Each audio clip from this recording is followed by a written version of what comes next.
Hi everyone. In this video, I would explain theory behind different ways to approach active investing.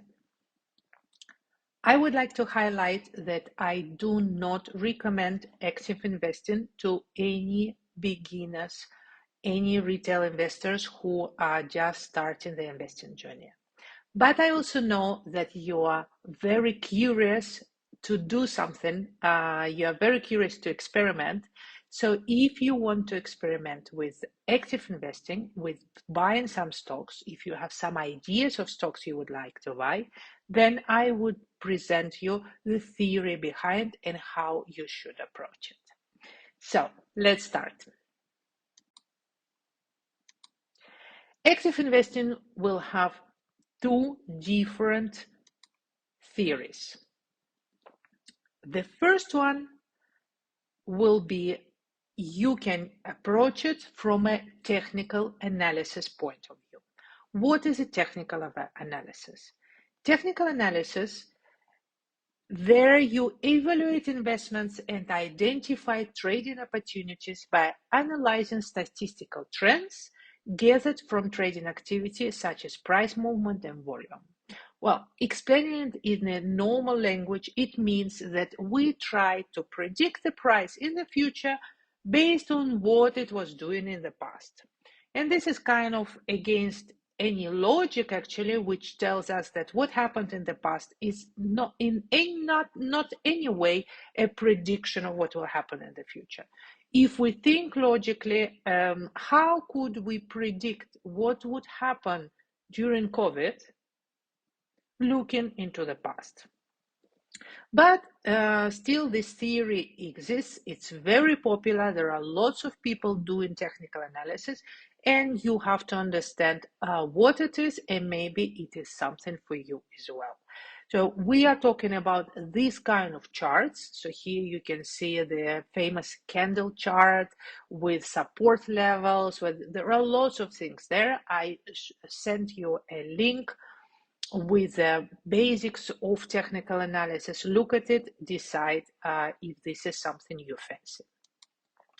And then another approach to selecting stocks would be so-called fundamental analysis.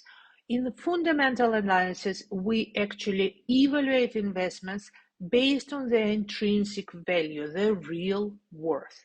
This, in theory, is closer to my heart because yes, if I want to invest in something, I want to understand if it's a worthy investment. No? And so it makes sense to try to analyze it and understand whether it's actually worth the money they are asking for it. No? The stock price is the money we're being asked for our investment. Here we would have to analyze and scrutinize income statements, balance sheets, and cash flow statements.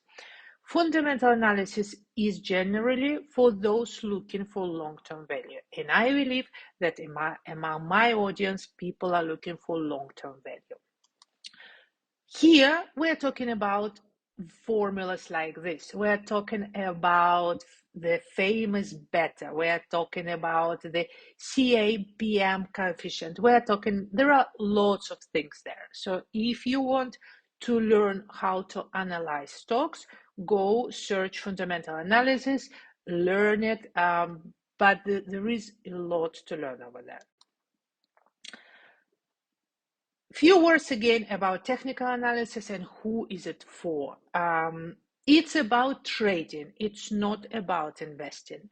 No, because we are trying to play on the fluctuations of price. No, we are trying to catch that moment when the price is changing direction, where it went from low to high. So it's a short-term game. It is time consuming because first of all, you will have to learn.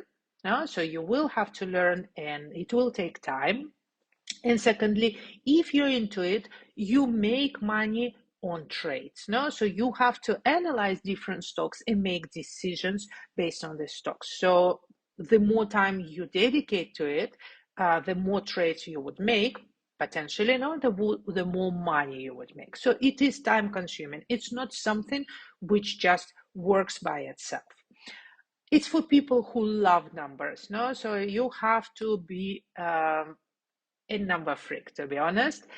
And you have to be quick in your decision making, no? Because if you realize that there is opportunity, you act on this opportunity. You have to execute your trade. So it's a quick game here. It requires investments. It requires investments first in your knowledge, in tools. Usually, these tools are at a cost, and very often also it's not cheap to trade in stocks, no, and some stocks are very expensive, so you're recommended to go into options trading. So doing technical analysis will probably bring you into options trading, which is a complete different game. So be prepared to invest time and money. And I would say this is in a way all or nothing thing. So you cannot just do a little bit of it. You really have to be dedicated to come to the results. You have to do lots of trading to become good in it. So think about probably years of really practicing before you start being successful. I personally don't like it. Though I am a fan of numbers, but I never really managed to enjoy it, and I'm also mentally I was not prepared to be quick in these decisions.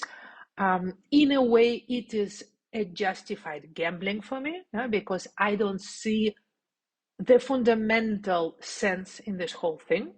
So I really don't believe that the past kind of just explains us what will happen in the future based on the stock prices. I really don't think it does, but I can see how many people are attracted to it. We already know that there are lots of people attracted to gambling, but this is much more sophisticated. It's much more fancier, but in a way, this is gambling, but you're using lots of interesting tools.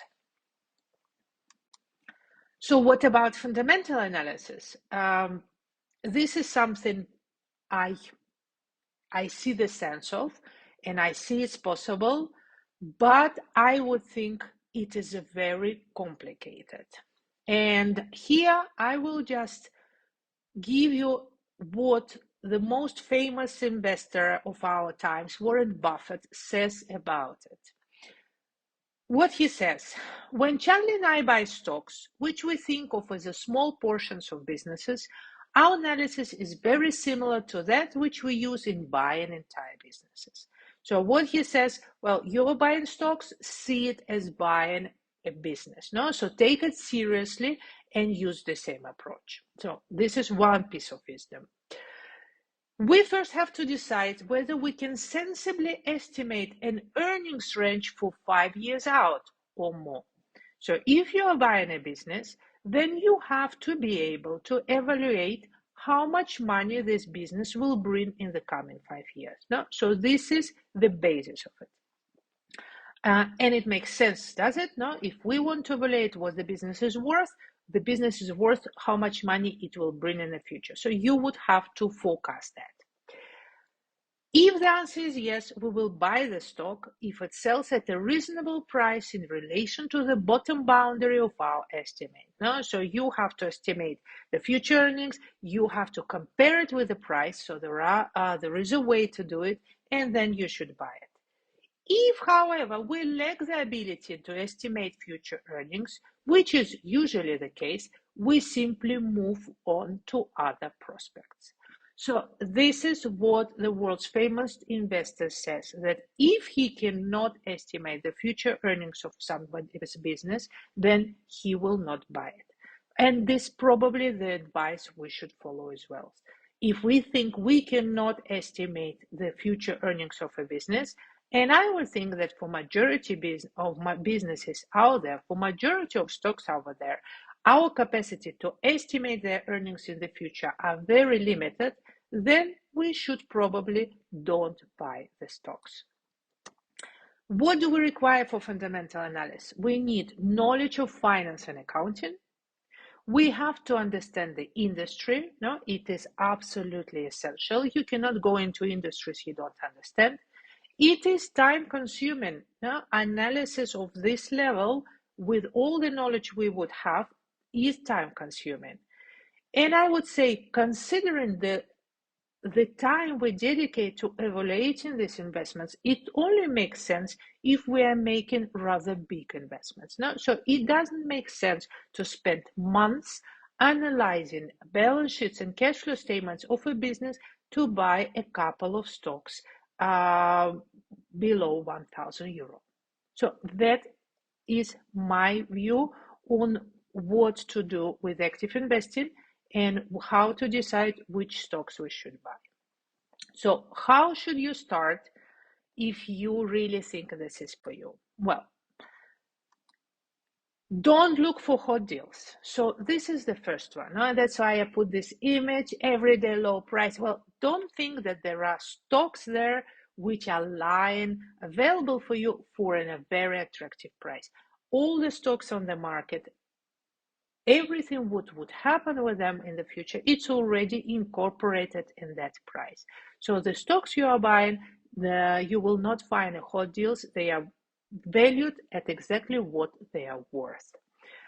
If you still think that you are able to do the active investing and you have this capacity to see the opportunities, define your why. Now, define why you think you are able to do it. Define why you think you should be spending your time on it. Just write a couple of phrases for yourself, justifying what you are doing and why you will be doing it. And then write down your strategy. Now, it's essential, and every investor should have their strategy written down. Why? Because emotions will overwhelm us in the future. No? So before you buy the stock, you write down the strategy for the stock. Why are you buying it? What you expect the price will do, at which price you will sell, at which price you will not sell, what will happen if the stock goes 20% down, what will happen if the stock goes 30% down, 50% down, or 80% down. And the same for the up. Well, if it will go up 20%, is that enough? Are you looking for 30%? At which price will you sell? If you are ready to sell at a certain price, maybe you should already put a sell order immediately on that price. So have a strategy thought over. Don't just do it because somebody said here it was a good deal. And then, as I ask you in another video as well, please maintain your passive strategy in place. While you're experimenting with your active strategy, maintain your passive strategy in place. Continue buying indexes. Be consistent about it. And consider everything what you do with the active investing as a learning exercise. So don't do this all or nothing. Don't put too much money in active investing that you would feel bad if you lose this money. Prove to yourself first that you are able to, that what you are doing makes sense. Do it little by little. Continue with passive strategy. Learn, learn from your mistakes. So don't rush into it. Don't buy some stocks, earn some money, sell them, then you don't know what to do, or lose some money, then you stop it forever. Just be strategic about everything what you do. Work on your emotions and work on your knowledge. I hope you found this video useful, and in the future videos, I will explain more about active investing.